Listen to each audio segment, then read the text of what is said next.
I would like to welcome our speaker.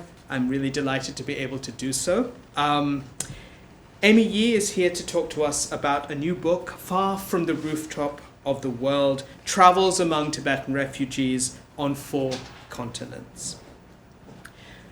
Amy is an award-winning journalist, most recently with Bloomberg, CityLab, and previously a Financial Times correspondent in India, where she lived for 7 years. She's written for the New York Times, Wall Street Journal, The Economist, NPR, and many other publications.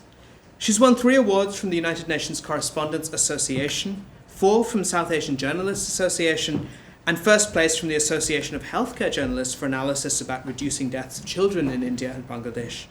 In 2023, she won the Asian American Journalists Association's award for reporting about protecting rights of immigrant voters, and a Society of Professional Journalists award for racial equity in reporting. She's had 4 notable essays in the Best American Essays. Amy Yee is a McDowell Fellow, graduate of the Harvard Kennedy School, Columbia Journalism School, Wellesley, and Hunter's MFA program. We'll have a Q&A after Amy's presentation. Those of you on Zoom, please feel to put those questions in the chat, and we'll get to as many of them as we can. Amy, very warm welcome. Thank you. Thank you so much. The mic is on? Okay, great. Thank you so much, everyone who came in the rain, and thank you to the Macmillan Center and Professor Amrit for moderating. A lot goes on behind the scenes here, so I really appreciate all the emails and the logistical details that went into bringing us together. And a lot of AV going on here, so thank you for that. I have gaffer's tape on me, which very high tech here. So we'll have questions at the end, and I think we're taking questions through the Zoom chat as well. So if you think of things, we'll definitely have time at the end. So I will just tell you about the book and how it started. So in 2008, in March 2008, I was a journalist with the Financial Times. And I was based in New Delhi, but would report from all over India and sometimes other parts of South Asia. So in March 2008, I was down in Bangalore in the south of India, if you know India. And then my editor called me and said, you have to get up to Dharamsala, all the way in the north of India, tomorrow morning, to be at a press conference that the Dalai Lama is giving. And this was completely unplanned and unexpected, and this is just what you have to do as a journalist, turn to news as it happens. And I was down in Bangalore doing something completely different. I think I was interviewing a business person named Azim Premji, in case you know who that is. And then I had to turn around, pack my things, go up to Delhi, repack. I didn't know how long I would be in Dharamsala, and then caught a 5 a.m. little propeller plane to Amritsar, which is a city on the Pakistan border, and then a 5 to 6 hour Jeep ride up these mountain roads to Dharamsala. So Dharamsala is a small, very small town in the foothills of the Himalayas. It is where the Dalai Lama lives in exile, and 10 to 12,000 Tibetans were living there at the time. It's also the seat of the Tibetan exile government. And the reason why journalists like me were being sent up there was because in March 2008, there were big protests happening in Tibet. And at the time, it was the biggest violent unrest in Greater China since Tiananmen Square in 1989. So it was big news. It was actually almost around this time, because March 10th is the anniversary of the Tibetan independence, or uprising as they call it. So that year in Tibet, protests had become violent. So, there were perhaps over 120 people who were killed in the end, and Chinese and Tibetans. And thousands of people were being detained or arrested in Tibet.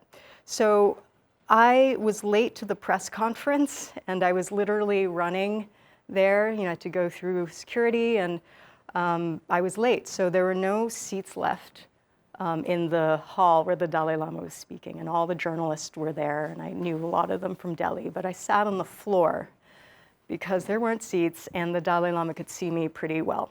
and I asked a question during the press conference. And at the end of the press conference, which was about 2 hours long, and it was a very tense time because of the violence that was happening, the uncertainty about what would happen. Instead of leaving, the Dalai Lama lingered. He's quite gregarious, and he saw me, and he, really lit up, and he made a beeline towards me, and he said, "Chinese," because I am ethnically Chinese. As you could see, I am Asian, and I'm from Boston originally. I was born there, and I grew up there. So I'm Chinese American, but I'm ethnically Chinese. And so he saw me, came over, and was very excited to see someone Chinese, and said, "Chinese." And then he grabbed my cheeks like this, like, my elderly neighbors in Boston used to do, and was like, "China and Tibet, we must discuss. It's between us, and you must tell them." And I was just, standing there, and then all the journalists surrounded us, and as a journalist, you're observing and not the center of attention. So I was like very, just kind of speechless. And I said, "Okay, I'll try," or something like that.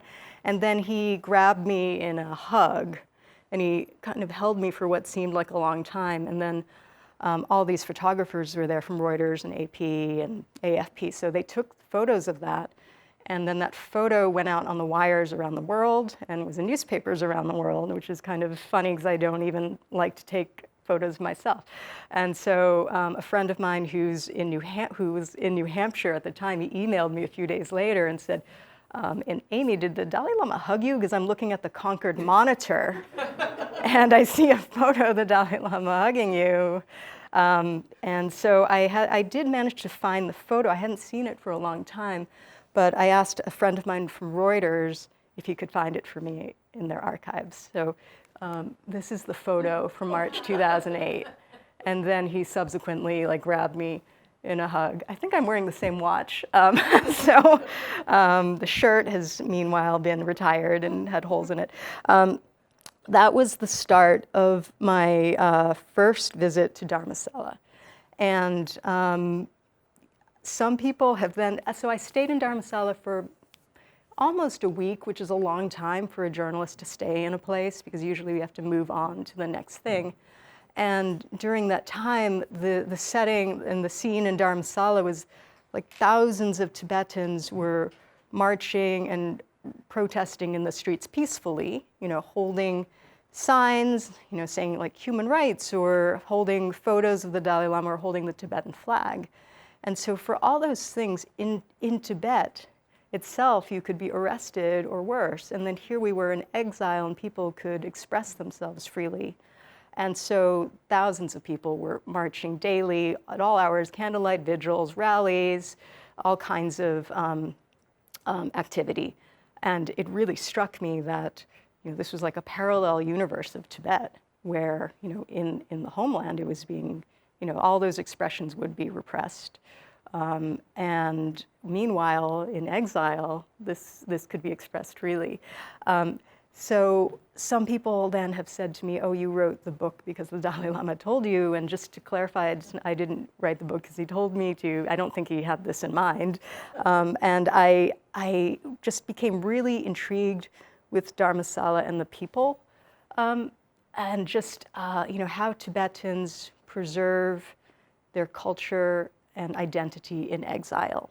So it would be like a plant, a flower that's in a cage, and that's the Tibet analogy, and it can't grow freely. And then what if you take a cutting of the plant and you put it in a different soil and it's out of the cage? But now, the temperature is different and the soil is different, and maybe, what flowers will be a little different, but it came from that same plant. So I just super fascinated with that, and for sure this intrigue comes from my interest in identity, because I am Asian American, Chinese American, and have been always really interested with people moving between worlds and how they balance different sides of their identity of them or themselves. And I have to say, I remember reading in high school in my sophomore English class W.E.B. Du Bois, and who wrote Souls of Black Folk. And this concept of two-ness that he talks about was really a light bulb moment for me when I was like 13 or 14. And his concept of two-ness is like, different sides of your identity and yourself. So that's been this just a recurring touchstone for me. So I then thought this could be a magazine article, and then I went back to Dharamsala, and then I just thought maybe this could be a book actually, because there wasn't anything quite like this that was more accessible, more of a narrative. So then that's how I decided that I would start working on this book. So I started this in 2008, and the last chapter takes place in 2021 because it took a really long time for this to get published, which I could talk about later. But for that first year, 2008, 2009, I actually moved up to Dharamsala. And so I was living there. And so the narrative, it is a travel book, but it's also narrative nonfiction. So it's about what it was like to live in Dharamsala during a very tumultuous time, 2008, 2009. 2009 was the 50th anniversary of the Tibetan exile. So it was a really milestone moment to be there. And then I did not expect this to happen, that the narrative would keep going because I couldn't publish the book. So I kept following people over a long period of time. And so some of the people I met, I met them in 2008, 2009, and then kept, following them as their trajectories went into unexpected directions that they didn't expect and I could never expect it. So the reason why the subtitle is called Travels Among Tibetan Refugees on 4 Continents is that this is a spoiler for what happens to some of them, but they ended up going to different places because they migrated elsewhere. So then you have that again, what happens when you transplant this culture to Australia, which is where someone got asylum, or this other couple got asylum in Belgium. And then the last person, he immigrated. He came to New York. So the last chapter is actually in New York, which I never, ever expected. So I'll tell you a little bit about the 3, well, it's really 4 people that I followed over that long period of time. And that'll give you a sense of the situation in Tibet and what was going on. So the first person we meet in chapter 1, in the book, his name is Topton, and he is a monk when we meet him. And he left Tibet as a young man. He was probably 18 or 19 or 20 or so. And he and a cousin decided that they wanted to go to India so they could study Tibetan Buddhism freely. And they hired someone to basically smuggle them out, and they walked 23 days to get to the Nepal border and cross over. And Topton, he's a grown man, and he said he almost didn't make it because the altitude is so harsh, the climate is so harsh, and he at one point thought he would have to stop, and he did turn around, but then he had this strong feeling and vision that he should see the Dalai Lama in exile in India. And so these photos are just photos from a Swiss photographer named Manuel Bauer, and it gives you an idea of what that journey looks like for some people. And this is a journey that he took with a Tibetan father and a young child. She looks about 6, perhaps. And he walked with them. And so they were in terrain like this. And then maybe the next slide we can see how exhausted they are. And they did make it over to Nepal and then eventually to India. So let me come back to that. Let me just say that one reason that a lot of people take children is because they want their children to attend the Tibetan schools in India. So there are, at the time when I wrote the book, there were about 80 Tibetan schools in different parts of India. The flagship school is in Dharamsala. It's called Tibetan Children's Village, or TCV for short. It's about, that school alone had about 2,000 children at the time. Some of them are born in exile, but some of them come from Tibet, and sometimes their parents are expressly taking them to India because they want their children to have a Tibetan education. And then sometimes or often, the parents go back to Tibet, so they leave their children there. And so I think that tells you something about the stakes for them and what they're willing to do to have that freedom. The Tibetan schools are extremely important for preserving Tibetan culture and identity. So Tibetan schools, the curriculum is taught in Tibetan, and they learn about Tibetan geography and history and religion and arts and so on, all things that would be, repressed if not banned in Tibet itself. So the fourth chapter of the book it actually focuses on education. And that's partly because I saw an audience that the Dalai Lama gave to Tibetans who had just arrived from Tibet. He does this with all Tibetans who just arrived, to have a connection with them. And actually, he exhorted them to study. That was his main message. And you might think it would be, it wasn't a political message. It wasn't even about religion. It was to study and to have a modern education. So I did decide to put that very early on in the book because it is so critical. So let me go back to the other Tibetans who I followed through the book. One of them, in the book, his name is Norbu, and we meet him in the second chapter. And he went to India because when he went to India as a young man, maybe he was 20-ish also. When he was 13 or 14 years old, he just happened to be near a protest that happened in Lhasa, and he was a bystander, and he got swept up by the police. And he was thrown in jail, like literally, and he was there for 3 months, and he was beaten and interrogated, and he said he had nothing to do with the protests. When they let him leave, when they let him go, he tried to go back to school, and he couldn't enroll. He was blacklisted. And then he tried to go to another school, and again, he was blacklisted. And he said, I said, what did you do? And he said, just try to do some odd jobs here and there, because even if he tried to work someplace, he said, Chinese government authorities would come and stop him.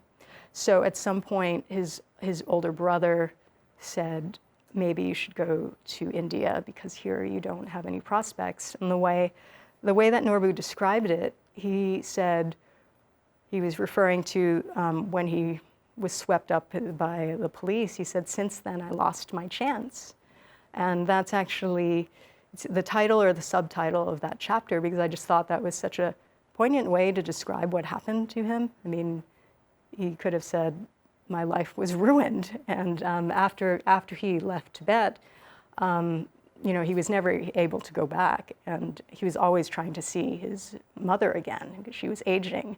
So, in the second chapter when we meet him, I really bumped into him on this holy circuit, that there's a circular route that Tibetans walk in Dharamsala, and we bumped into each other at 6 in the morning. I had just gotten off the 12-hour overnight bus from Delhi and needed to just get some air. And then he was there too, and we were really surprised to see each other because he was when I met him, he's probably then in his early 30s, looks like a hipster, like spiky red hair and like hooded sweatshirts, and didn't expect to see him doing the holy circuit at 6 a.m.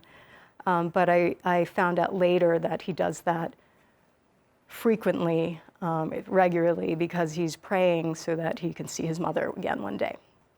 And when I later saw him again in Melbourne, after he got asylum there, he was still trying to do that. So he had applied multiple times for a visa. He had by then become an Australian citizen, so he was trying to go to visit, and he was denied a visa.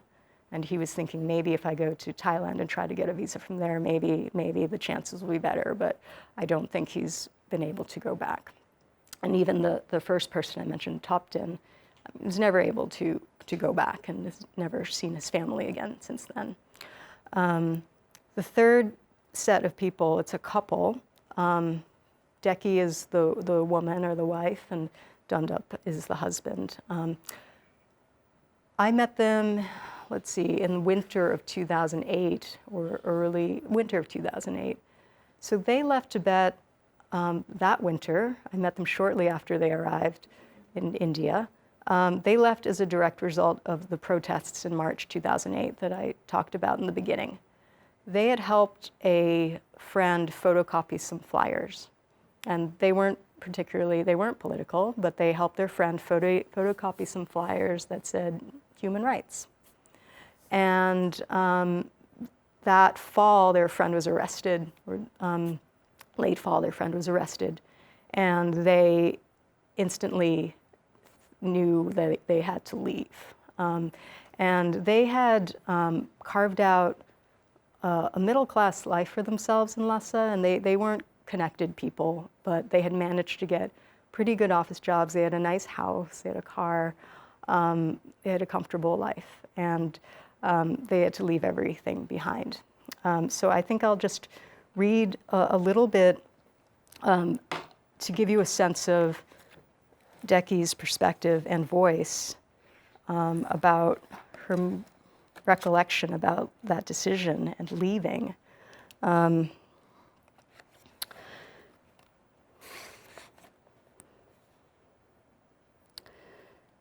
So, I had asked them, if they hesitated to leave, and she said there was no question that they had to leave Tibet, yet a hollow sense of loss consumed Deki. At night, sandwiched between other refugees on narrow cots, this was in Nepal when they finally crossed over, she shed her stoicism and cried into her blanket.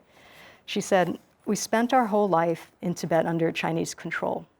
We had worked so hard to get jobs in an office where we could work like Chinese people. We got all these opportunities, and then we lost them all." Deki's loss was literal, too. In Nepal, she lost the baby that had been growing inside of her for nearly 2 months, conceived in Tibet, but lost during their escape. Later, she shared with me a letter she wrote in Chinese that recounted their flight from Tibet. It described emotions Deki didn't articulate when we talked in person. She said, "We lost our first family member during our escape. We had given him or her so much hope. We had hoped that in the future, even if we ended up in a place where we had no other family, we would not end up being alone, even if one of us should die.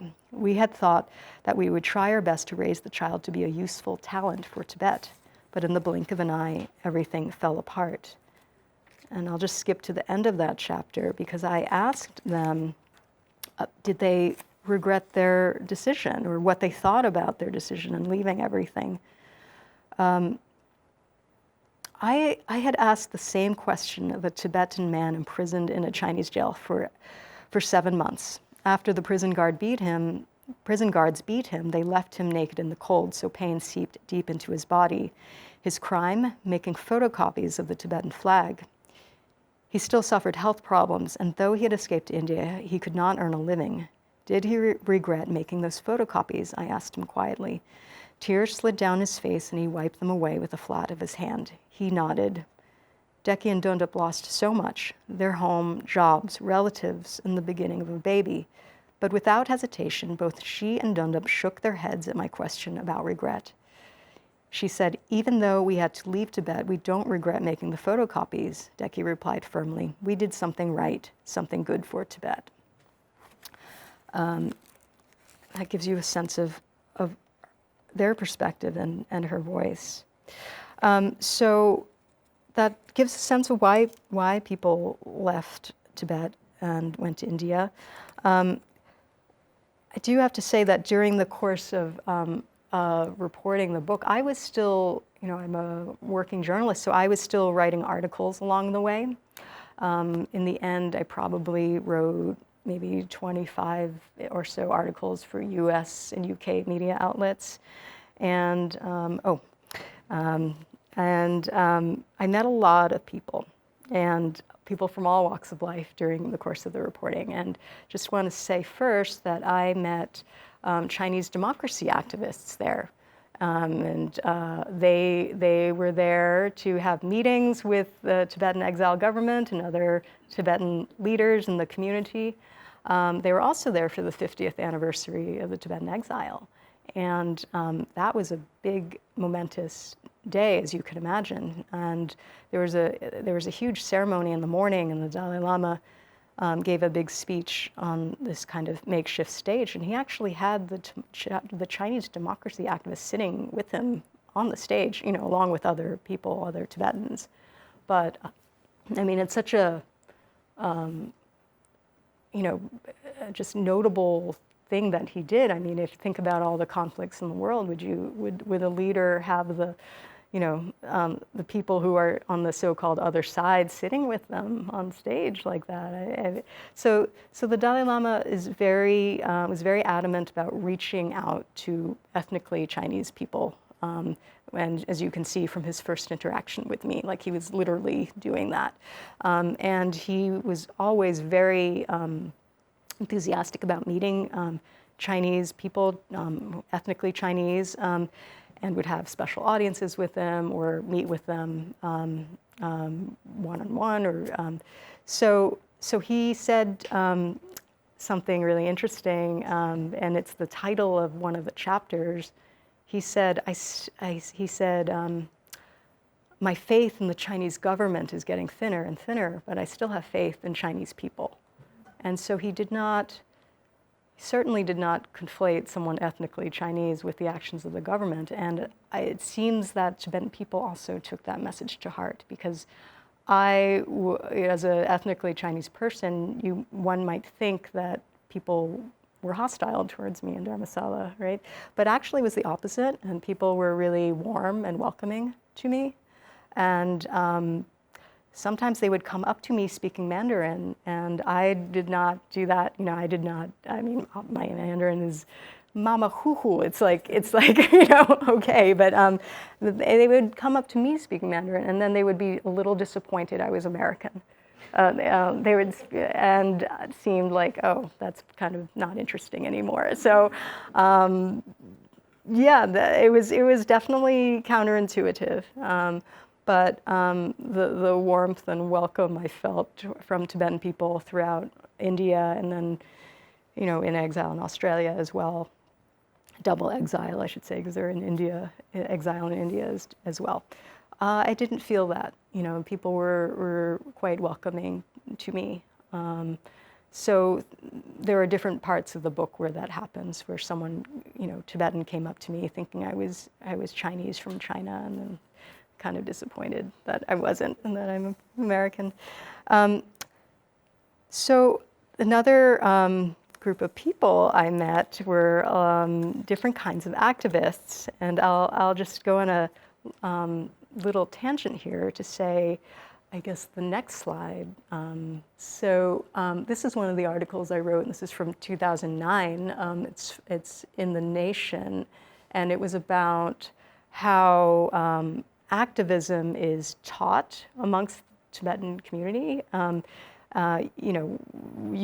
might think, oh, Tibetans just know about nonviolent resistance, but actually, like any group, they're taught it and they're trained, and then it's implemented. So this article is about different groups of activists who are teaching about resistance. And interestingly enough, I got to observe a workshop that I met this 80-year-old rabbi and his wife, who's a psychologist, Everett Gendler and Mary Gendler, and watched a workshop that they gave that's called, their nonprofit was called Active Nonviolence Education Center. And I might just read a little bit from that scene. But interestingly enough, they are the parents of Tamar Gendler, who is the dean of the Faculty of Arts and Sciences. I think I have her title right. So I didn't know that. And so when I just emailed Mary to let her know about the book, then Tamar wrote back to me, so I was really surprised. And so Tamar is here on campus, and so it's a really amazing connection. So, meet all kinds of people in Dharamsala, including, a rabbi and his wife teaching Tibetans nonviolent resistance. So I think I'll just read a little bit from that chapter, which I normally haven't had a chance to do it yet, but I'm really happy I get to do that here because I think it's so interesting about resistance, which is very topical these days.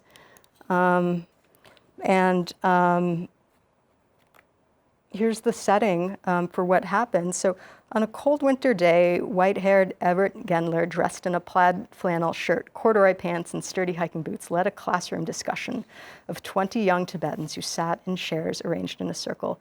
I observed while he asked what the word power meant to them.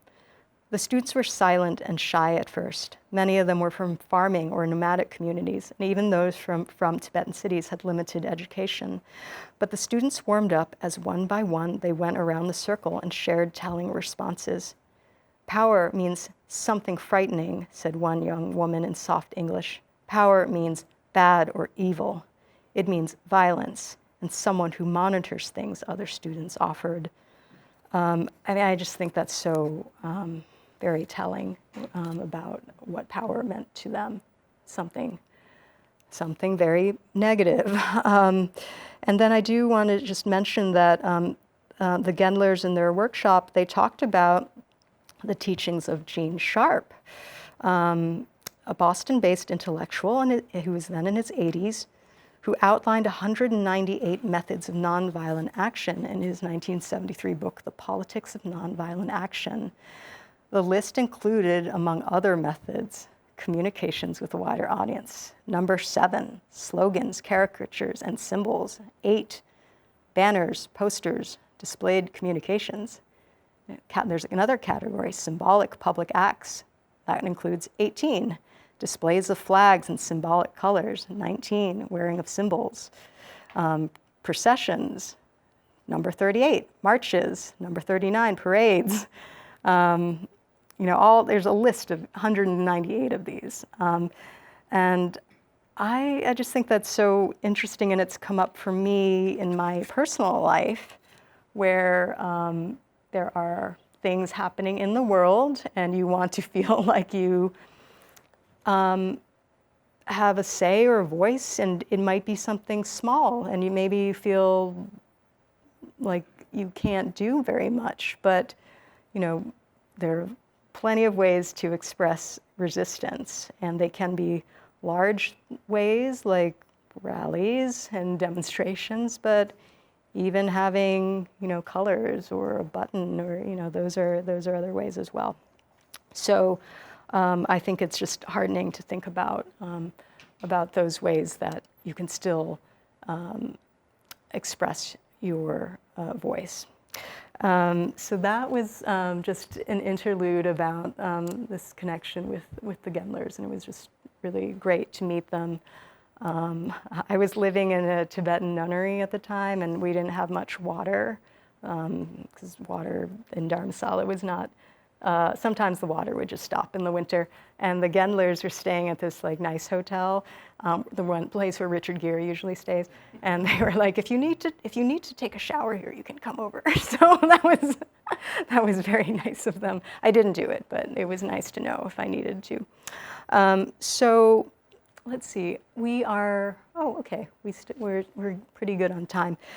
So just to give you a sense of where the thread led me, the second part of the book is about reconnecting with Tibetan people in different parts of the world.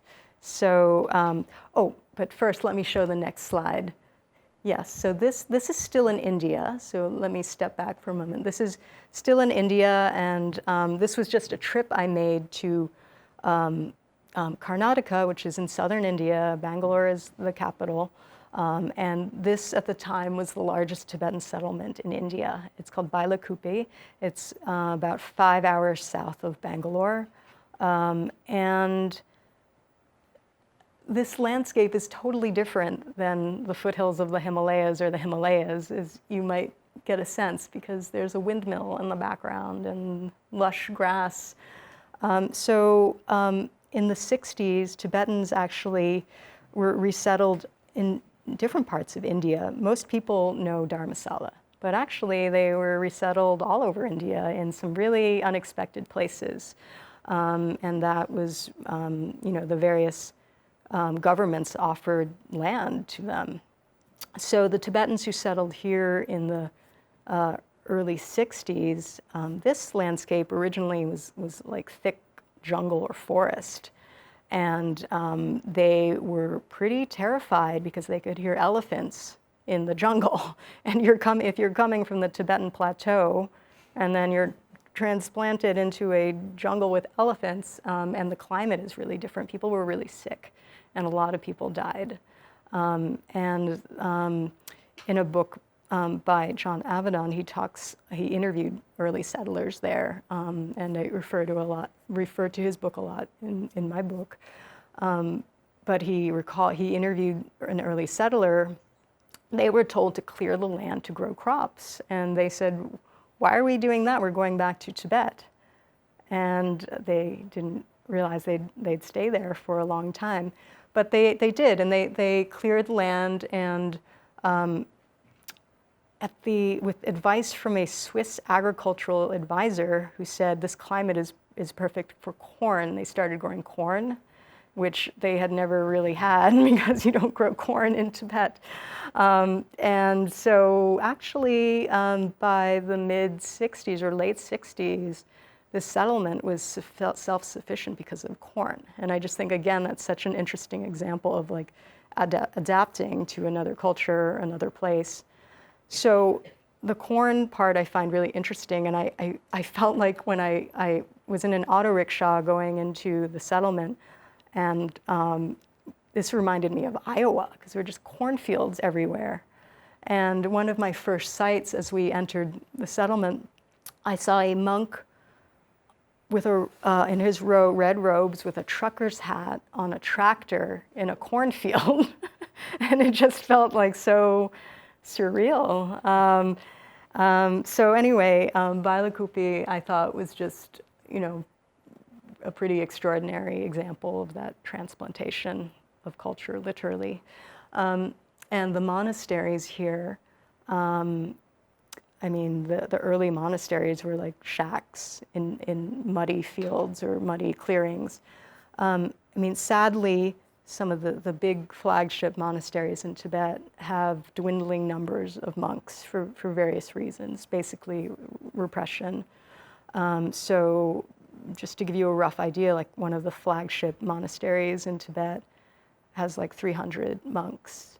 And then meanwhile, the satellite, the transplanted new monastery of that same branch would have like 2,000 monks.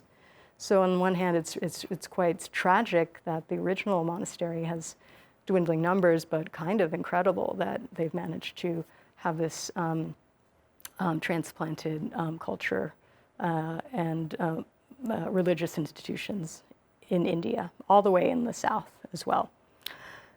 So that's Bailakupi. And then the next slide is, this is Melbourne, and you can see the Australian flag here. So as I mentioned, one of the Tibetans I met early on, he got asylum in Australia. There is Australian government has a program for former political prisoners. So because Norbu had been one, he was accepted, and I got to then visit with the Tibetan communities in Melbourne and Sydney, and there are 3 chapters in the book from Australia. This is Australia Day, and it's a little, that day, as a holiday, it's a little controversial. It's like Columbus Day here. but the government in the state of Victoria, at least, is trying to make this more like multicultural day and celebrating multiculturalism. So this is a big parade where there were like thousands and thousands of people from all different groups marching and showing their pride. And so, there were groups like Filipino drummers and Thai dancers and acrobats from India or wherever, but there were also groups like the Star Wars fan club, and so people in like stormtrooper outfits, and the Doctor Who fan club, skateboarders, Club of Victoria. So I had a hard time finding the Tibetans at first between the stormtroopers and the Thai dancers, but I saw the Tibetan flag, which is, you can't see it here, but it's the snow line flag, so I saw it, and then it was like a beacon in the sea of people.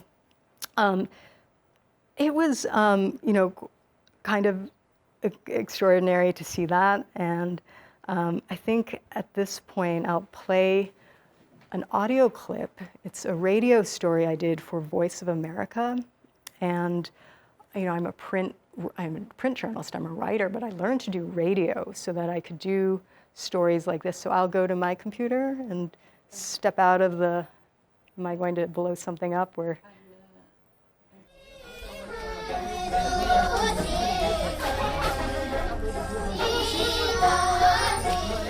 On a Saturday afternoon in North Sydney, dozens of Tibetan children rehearse traditional songs and dance at a local community centre. About 90 children attend Tibetan language and culture classes in Dee Why, a small Australian beach town where hundreds of Tibetan refugees have settled. Local Tibetan leaders say there are at least 1,200 Tibetans living in Australia. Most are refugees who fled to India from Tibet, although some were born in exile in India. Despite their relatively small community, far from their roots in the Himalayas, the Tibetans strive to keep the spirit of their homeland alive. Tensho Gyatso, the Dalai Lama's niece, visited Australia earlier this month and met with Tibetan exile communities. She works for the International Campaign for Tibet, an activist group based in Washington, D.C. The challenges of balancing raising children and living lives as Tibetans, but also as now Australian Tibetans. So taking on new identity and learning to weave their life into this new country. And I think they're doing an excellent job. Sydney has Australia's largest Tibetan community with more than 700 Tibetans, followed by Melbourne with about 400. The community has grown rapidly in recent years as more Tibetans in India, where the Dalai Lama is based, are granted humanitarian visas by the Australian government. Tibetans can attend free English classes and vocational institutes and get other support from Australia's social services. But older Tibetans and those with little education often struggle with learning English, finding jobs, and adapting to life in Australia. In front of a packed hall in Melbourne last month, musician Tenzin Chogyal sang the Tibetan national anthem. We would like to present our Tibetan national song. We are allowed to sing this song in exile. If you sing this song in Tibet, then you can be persecuted. So it's to honor the courages of Tibetan people within Tibet.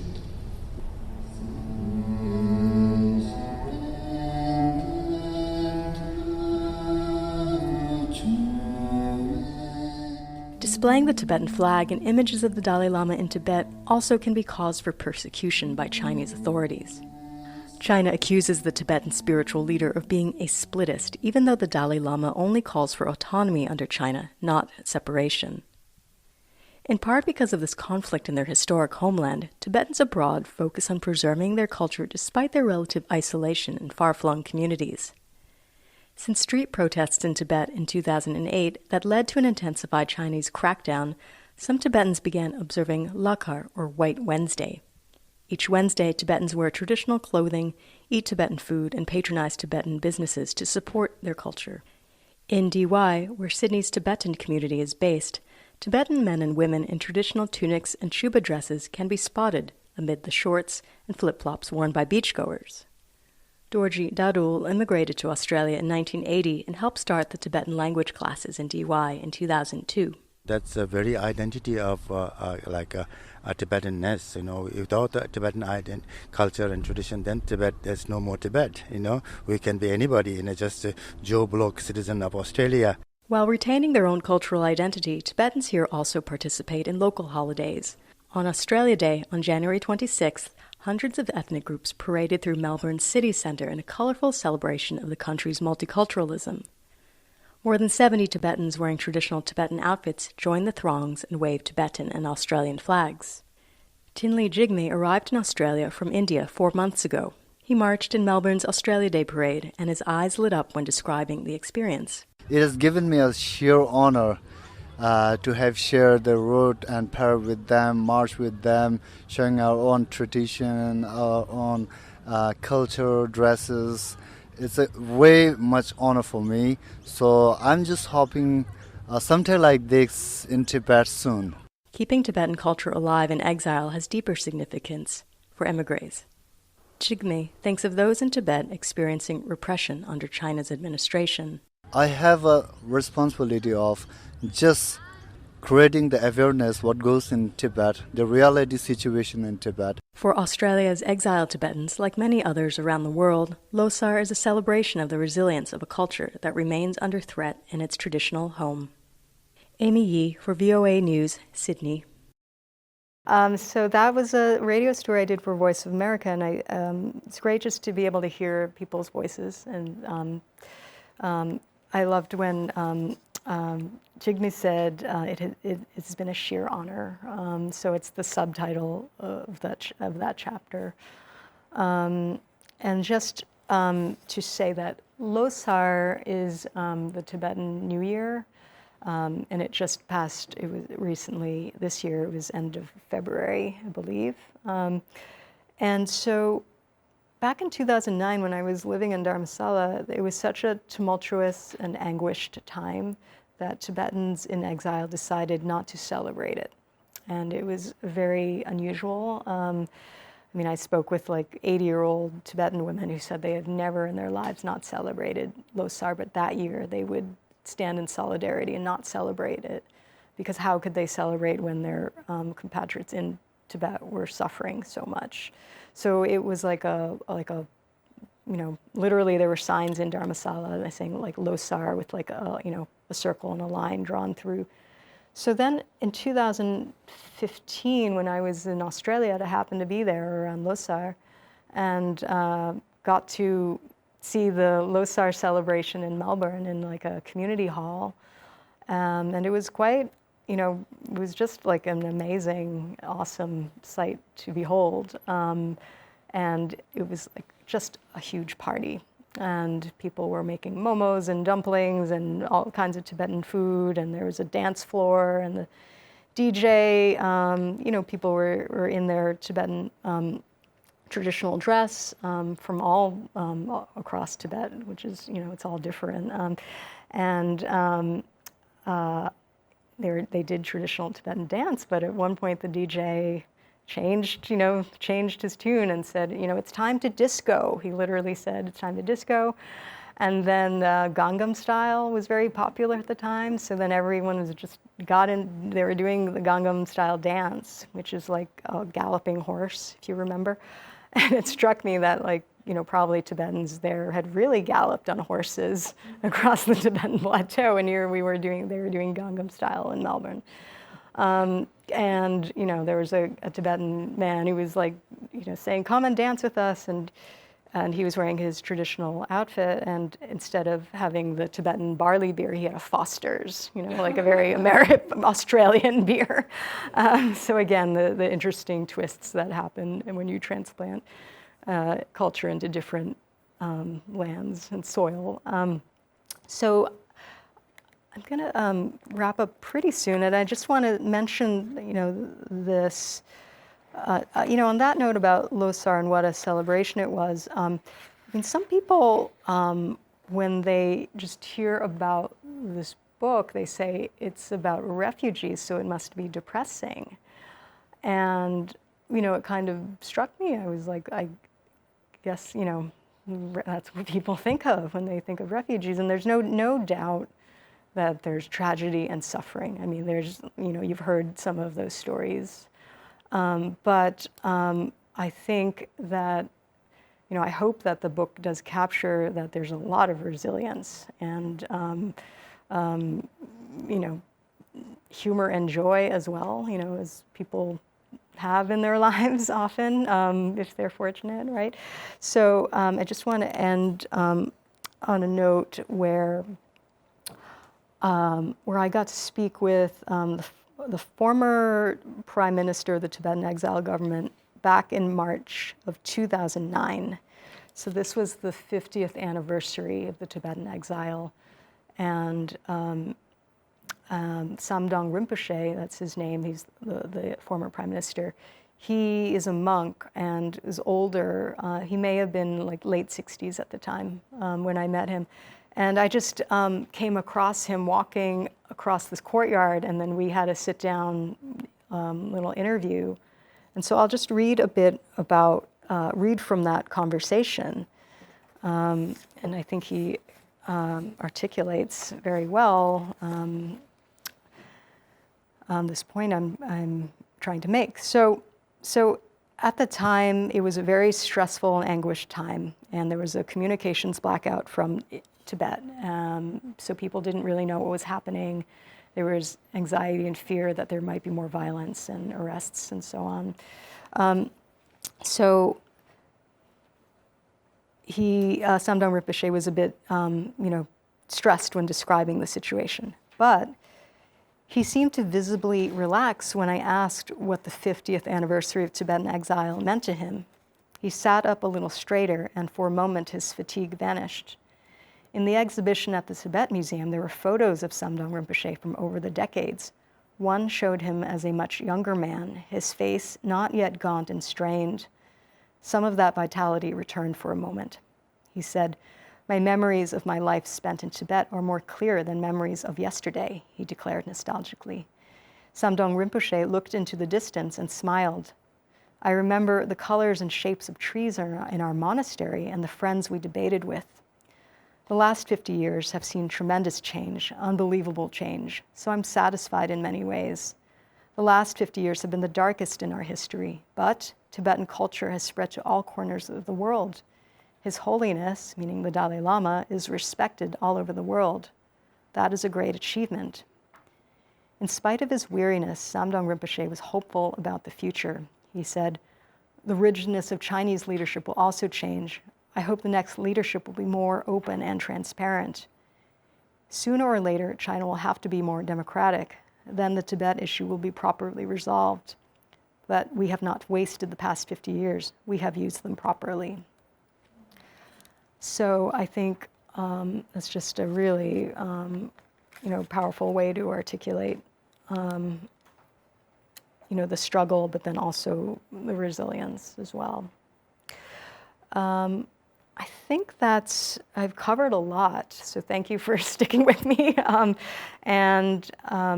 We can pause here and take questions or have a little discussion. So if anyone in the audience or in Zoom wants to ask something or comment. Could I start? Yes, please. Presentation. How did you find the form of the book? You describe it as a mixture of travel, writing, and narrative nonfiction. Yeah. Did you feel your way towards that, or how did it take shape in a sort of structural sense? Yes. So the models for the book are writers like Peter Hessler, who writes about China. And his first book is about his experience teaching English in Sichuan province in China. He later became the New Yorker's China correspondent. But at the time when he started the book, he was a Peace Corps teacher. And that book is a memoir, but through that book you learn so much about history, about anthropology, sociology, about the way Chinese people in China think and feel. And he had such a way of being on the ground and listening to people. So he was definitely one of the models. So I knew I wanted to have something like that where you're with the narrator. The other thing to note about Peter Hessler is you can read that book on the plane or on the beach, but his book is also taught in universities. So it has like rigor and weight to it as well. So to be able to cross, overlap like that, that was what I was looking for. I didn't realize how hard it would be. So Peter Hessler was definitely a model. And then there's a writer in India who is British, William Dalrymple. And he's a travel writer, and now he writes history books, but his first books were travel writing. And again, they're very accessible, but you do learn a lot. You do learn something about history and culture.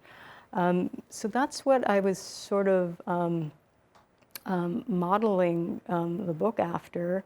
But I would say this book has more reporting than Peter Hessler's first book. Meaning I was going out to interview people formally, and that because I was writing articles along the way, which was really helpful.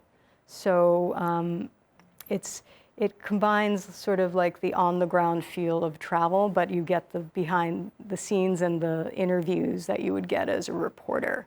So being able to observe the Dalai Lama giving an audience to newly arrived Tibetan people, that's the access you have as a journalist. But the experience of me living in a Tibetan nunnery with what I later learned was the first batch of Tibetan nuns to be studying for a PhD, which was like a very milestone thing. That was sort of like a traveler's thing, that I was able to do that because I lived there.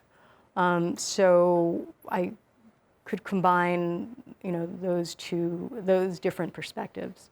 So I also do say the book is like literary journalism, because the writing was important to me, and I didn't realize how much harder it is when you want to make something beautiful, and not just an article. Sometimes it's artful, but sometimes it's just nice. It's very well organized information, but.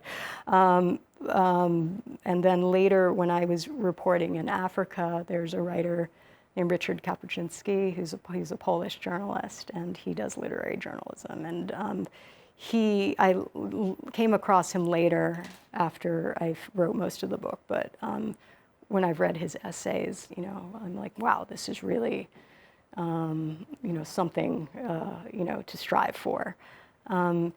So it was not planned, and then because the book, normally when you write a book, you know when you're going to stop working on it. So I would recommend that if possible, instead of like keeping. It's like, where is this? How is this going to end? And so the tone does shift in the second part, and that's just Of course, the tone will be different from 2008, 2009 to the last chapter in 2021. That's 14 years. So, in the prologue, I did try to explain it a bit. It's like if I had a task to make a quilt, and I could only make the quilt out of patches that I found, and I can't choose, really. So it's like, this is what I have. There's tonally, it's a little different. But the narration is the chronology of the travel. And so there was, the book had to go through academic peer review because it's from an academic publisher. And so some of the peer reviewers in their comments, because they send you back their comments, and they said, oh, this reads like a travel book. And I was like, oh, it is. And that's why I made the subtitle really direct, like Travels Among Tibetan Refugees. But maybe they're usually not peer reviewing travel books, right? And maybe this is the first peer-reviewed travel book. So that was the thread, like, to hang everything on. It's probably, it's a lot harder to do that, though. And so if I ever have to do this again, which, let's see, it makes the task harder, a lot harder for the writer. But hopefully you get something from being on the ground and like feeling what it was like to be on the bus or in the auto rickshaw or, the metro bus going out to the Sydney suburbs or what have you. So that was the thread. Yeah.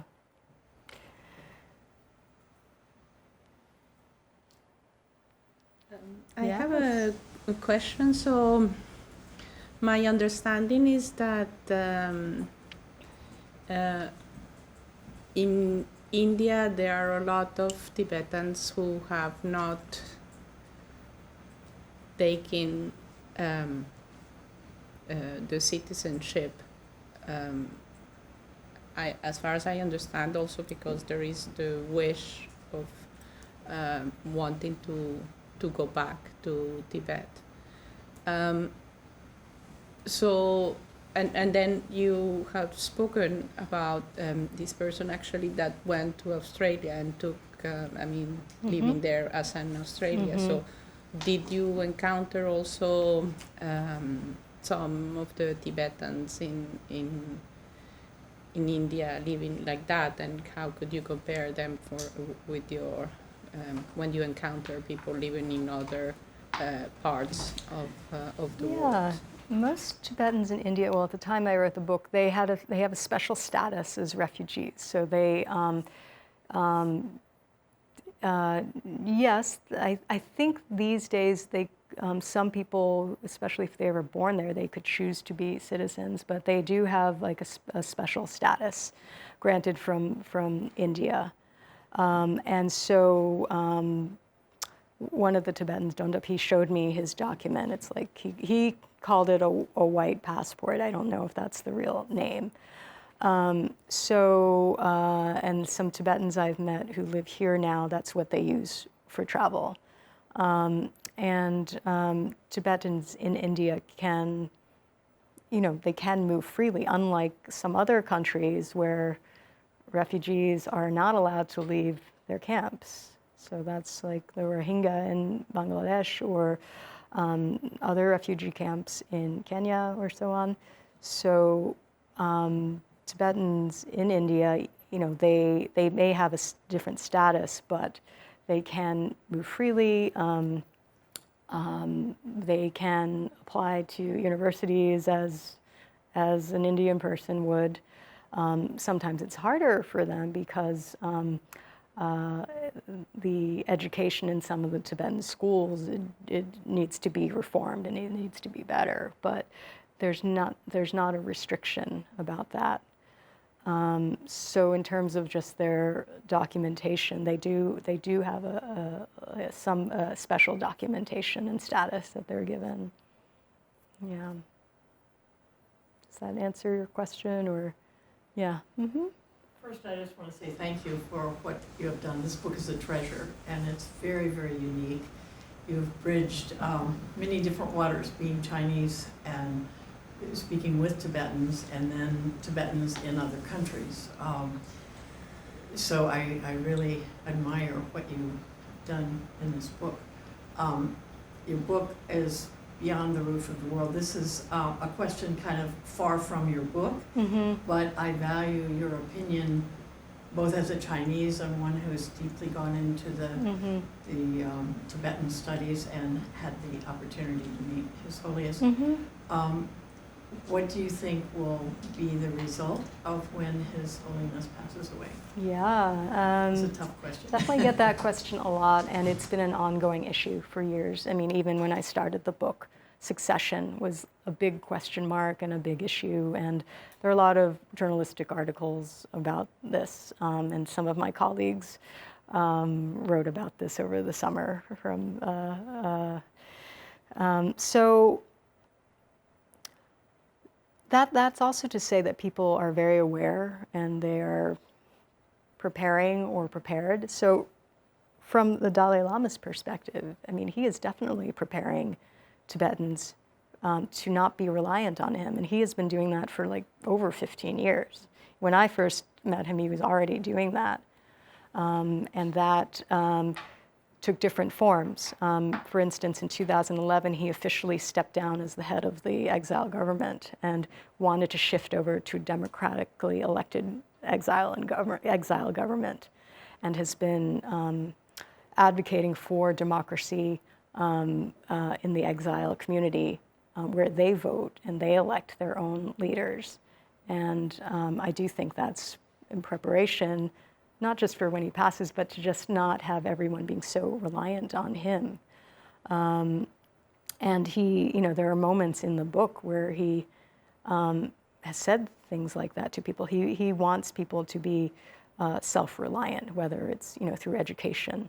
And that's why he really does emphasize modern education and studying, for example. So very aware. What will happen, crystal ball, no one really knows.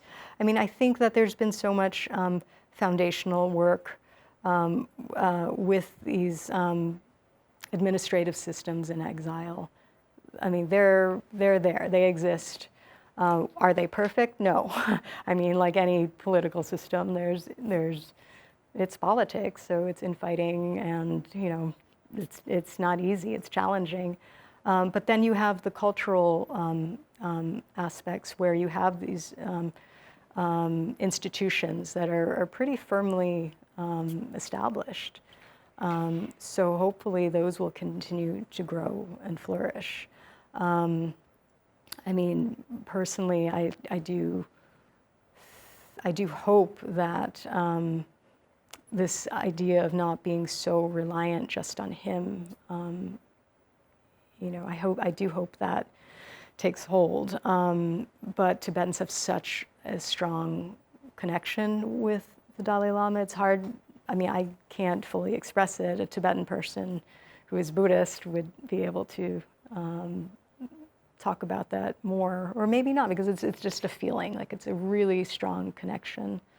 And so, I do hope that the other structures that have been established and put in place, I hope they're strong enough to keep that Tibetan identity and culture and resilience alive and thriving. Yeah, apart from only depending on His Holiness the Dalai Lama. Yeah. Mm-hmm. There are moments where there's a moment in a film that I watched where a Tibetan father brings his child to him, and she has like an open wound, and this father's bringing her to him, like expecting maybe for him to heal her, and the Dalai Lama says, "Take her to the hospital immediately." I mean, of course, So that's just something I thought of. Sorry, go ahead. Me? Oh, either. Yes, thank you. Can you tell us more about your encounter with Dalai Lama? Did he initially address you in Mandarin, for example? Did he subsequently learn that you're American? Yeah. So on and so forth? Yes. So in the very first interaction that I talked about at the press conference, I did say, when he was like Chinese, I said, "Oh, American." So he must have known. No, he asked me in English. Okay. He said in English. But then after he finished hugging me and he's departing, he's like, "Ni hao, everybody," and just like called out in Mandarin. So no, he addressed me in English. And then something else I'll just add, sometimes people ask me what it was like. Because if you're a Tibetan person, the hug is a very big deal. Like, I can't describe it as a Tibetan person, but for me it was just a surprise. But he's very hot. He's almost like hot to the touch because his arm is bare, so I could feel him. And I remember thinking wow, he's really warm. So I don't know what that says, whether it's his energy but he's just hot blood. I don't know, but he was physically hot. But so I've seen him in many different situations. So throughout the book, you'll see some of them, like the audience he gave to the newly arrived people. His demeanor was really different than what most, I think, Westerners or foreigners see. He was extremely serious and concerned and urgent. It wasn't like the kind of giggling, joking persona that people, especially in the West, just seem more familiar with. And even in the press conference, if you read the prologue, I mean, he was angry. Like, how could you not be, given the situation at the time? He was anxious. He was, very concerned. He wasn't like in his joking mode. So I've seen him in those situations where he's extremely serious and urgent. And I even saw him on a plane. He was sitting behind me on one of the small propeller planes, and he was just sitting in silence by himself, looking out the window, and just, I think there are just different facets of him to recognize. And some of the pop culture parts, they're positive, but there's more to him than that. He's like a very formidable leader. I mean, to be able to do what he's done in India, it takes, real leadership and a vision.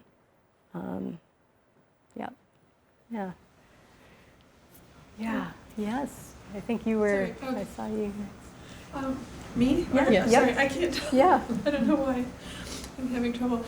Thank you so much. I just want to thank you for bringing attention to the successes of what the Tibetans have accomplished, because I think we don't get that side of the story very often. It's really quite remarkable, and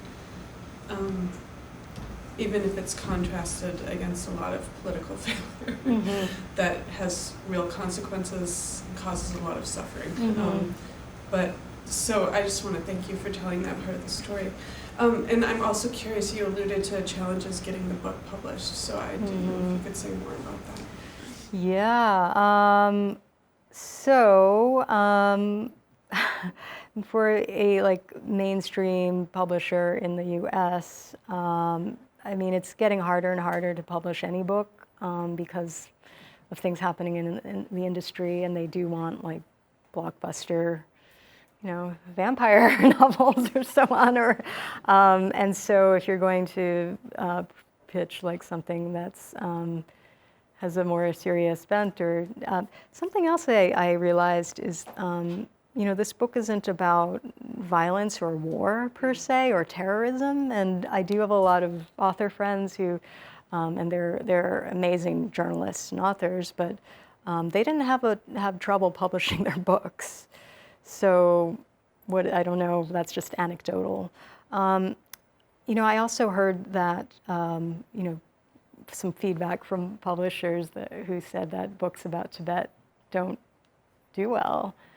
But then I also just heard from a very, very successful and high-profile American journalist who has won the Pulitzer Prize. She said that when she has offered books on India, publishers have also said no.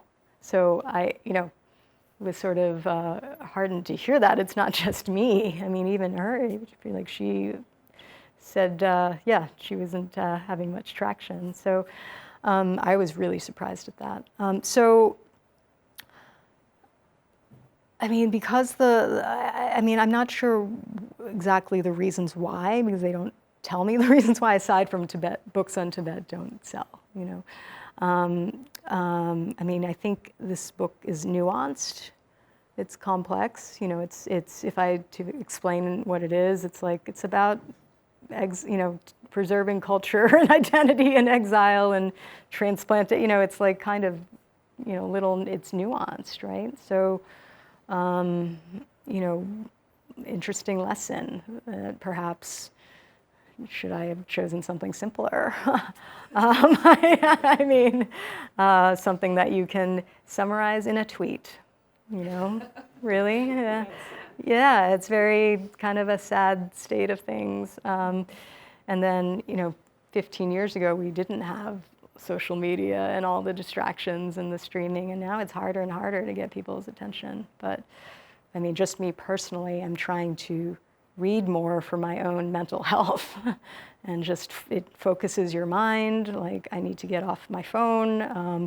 I mean, I was a voracious reader as a kid, and when you're a weary adult, making time to read a book feels like a kind of decadent, but I'm realizing like, we do yoga for an hour. I should also read for an hour. It does help me personally. So I am, yes, promoting book reading, which is a good thing, I think.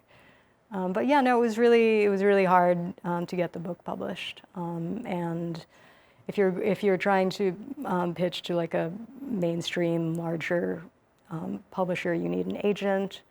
The agent wants to make money. I mean, many of them also love books, but they also need to make money. So commercially, they need to look at the prospects. So, yeah. So, and I should also just say, like, since there's some of the proceeds from the book, I mean, this is very minimal, so it's like a total labor of love. So I do plan to give some to the charity that I talked about in the book, where the veterinary clinic is, in case you've read parts of it. So, yeah. I think we have one more. Yeah. One more. Oh. Yeah. Perhaps you didn't have contact with the Kashog, but I'm curious as to how they are involved at this point with the Dalai Lama and how. Yeah, you mean the cabinet? Yes. Yeah, I mean, no, I did. I did get to talk to people in the exile government, and would speak to like the minister of religion, or they have an international relations person. So they appear in the book when I'm observing meetings. I mean, I think while the Dalai Lama is not the official head of the exile government, I think they definitely do interact and they listen to him. I'm not sure, how often they formally meet, but I'm sure there's still a connection. You want to quickly ask your question, or? Yeah, I mean, it was kind of related to the question before that. Yeah. It might be an elaborate answer to have, but I remember I read a book called Arrested Histories about sort of U.S. interactions on the Tibet issue, and something mentioned in it was how at like some point in history, the Tibet issue, at least in the sort of the U.S. frame, became more of like a human rights rather than like a security issue, and some Tibetans had some kind of like qualms or resentment towards that because it sort of, I don't know, decreased kind of like the attractiveness of the issue as like this like hot news topic or something that's like really urgent and pressing, and that's been part of what has led to sort of a decline in like the general popular interest or like a softening of action at the kind of like political level. I mean, did you get a sense among maybe the community members or political members that you talked with about sort of, like the changing in like views on that, or like the general view of Tibet as sort of like this kind of like placated? Yeah, no, I mean, I think there's a misperception of that. I mean, the current prime minister of the exile government just recently, a few months ago, came to the U.S. and met with Nancy Pelosi and other members of Congress. I don't know of that many exile governments that do that. I mean, the U.S. government gives a lot of money to Tibetan campaigns and issues. So there's still, a lot of political activity going on. It may not reach the headlines, but that's because as journalists, we write about crises. And there are other crises now that are at the top of the agenda. Where China is concerned, there's been a lot of attention on Uyghurs, Muslims from Xinjiang, and then Hong Kong. And then there's all kinds of other things happening within China with Chinese people who are also being terribly repressed. I don't think it's actually really subsided. We may not just hear about it as much, but as you can see, I was told to get up there to Dharamsala in the very beginning because there was a crisis happening. So, journalists, we write about crises. It doesn't mean that other things aren't happening when we're not writing about them. Yeah. There was just a big benefit concert last week in New York for Tibet at Carnegie Hall. I mean, that's been happening every year for years and years. I mean, those things are still happening. Yeah. Please So join it's- me in thanking yeah. Amy very much for the wonderful. Thank you. Thanks for your patience. It's a long program, so really appreciate your attention.